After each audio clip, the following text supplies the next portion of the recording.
Mas pabor ang DepDev at economic managers na magbigay ng ayuda kaysa itaas ang sahod ng mga manggagawa. 1,500 na ayuda. Anong klaseng pambabastos yan? Nakailang committee hearings na. Ang binabanggit palagi, puro ayuda. Pinagsisigawan na ng mga manggagawa, itaas nyo yung sahod. Bibigyan nyo yung mga manggagawa, 1,500 na ayuda. Anong klaseng pambabastos yan? Parang namamalimos yung mga manggagawa. Bumbibigyan nyo ng ayuda mga manggagawa ng 1,500, ang kahulugan yan, 50 pesos per day. Tanungin to kahit sino. Dito, sa bulwagang ito, may mabubuhay ng 50 pesos kada araw. Ang mga minimum wage earners at middle income earners natin, ang isa sa pinaka-apektadong sektor ng krisis na meron tayo ngayon, Mr. Chair. Yung mga waiter, yung mga security guard, yung mga pumapasok, mga nag-a-assist sa atin dito, mga minimum wage earners, pumapasok. Nakamotor yung mga yan.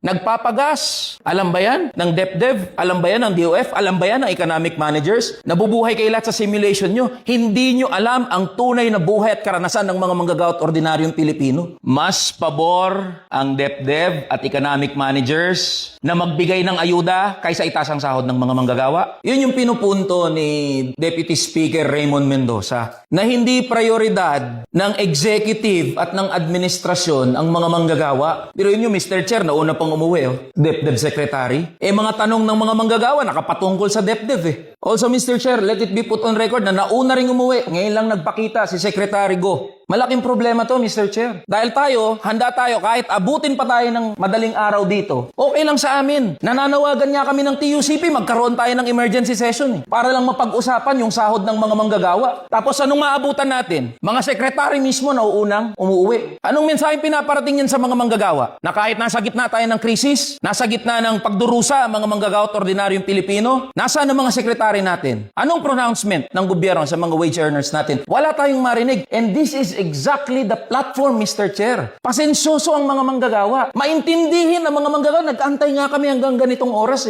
para lang makausap yung mga economic managers natin na alam ng labor movement na nangunguna rin na humaharang sa any wage increase. Economic managers ang pumatay sa legislated wage increase 200 pesos. At alam din ng labor movement na economic managers ang nasa likod ng hindi pag-usad ng National Minimum Wage Bill, House Bill number 8081 dito sa House of Representatives. We all know that. Director, magkano po salary grade niyo, Director?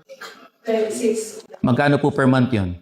That would be 37. Ayun po ang punto ko, Mr. Chair. Ang mga opisyal ho natin, kumikita, sumasahod, 200,000-300,000 kada buwan. Kaya hindi nila alam mabuhay gaya ng isang minimum wage earner. Lalong-lalo sa panahon ngayon na may krisis tayo. Ganyan ka-detached sa realidad ang mga economic managers natin. Maraming salamat po, Mr. Chair. Tara na, kamanggagawa.